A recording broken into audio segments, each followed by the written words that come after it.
Tally को starting में सीखने के लिए आप लोग को कुछ मैनुअल अकाउंटिंग और थियरी सीखना बहुत ज़रूरी है।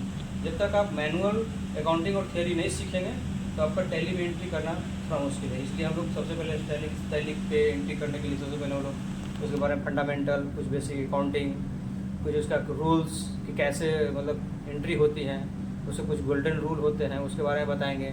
सारे बेसिक नॉलेज देने के बाद कुछ 5-6 क्लासेज मतलब 5-6 दिन चलते हैं इसके, और उसके बाद फिर हम लोग टैली पे आते हैं, जिससे कारण टैली पे एंट्री करना आसान हो जाता है।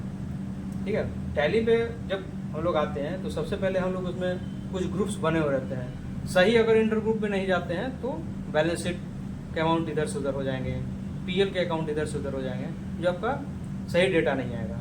तो इसके लिए सबसे इम्पोर्टेंट पार्ट है कि ग्रुप का सिलेक्शन सही होना चाहिए। लेजर बनाते समय मोस्ट इम्पोर्टेंट चीज़ है। फिर उसके बाद में आते हैं लेजर्स बनने के बाद भाउचर टाइप। भाउचर टाइप अगर सही सिलेक्शन नहीं हुआ तो आपका एंट्री गलत हो सकता है। तो भाउचर क्रिएशन करते समय आपको लेजर्स और भाउचर टाइप, अगर कोई मान कैश का एंट्री है, कैश का पेमेंट कर रहे हैं, बैंक में डिपॉजिट कर रहे हैं या रिसीव्ड कर रहे हैं, तो इसके लिए अलग अलग भाउचर टाइप्स होते हैं। F4 होते हैं कॉन्ट्रा के लिए, पेमेंट के लिए, रिसीट के लिए, जर्नल में एंट्री क्यों करते हैं, पेमेंट में एंट्री क्यों करते हैं, रिसीट में एंट्री क्यों करते हैं, इसके लिए अलग अलग भाउचर टाइप्स हैं। परचेज में एंट्री हो गया, सेल्स में हो गया, इस तरह का सेल्स ऑर्डर बनाना हो, परचेज ऑर्डर बनाना हो, डेबिट नोट बनाना हो, क्रेडिट नोट बनाना, सब के लिए अलग अलग भाउचर टाइप्स हैं।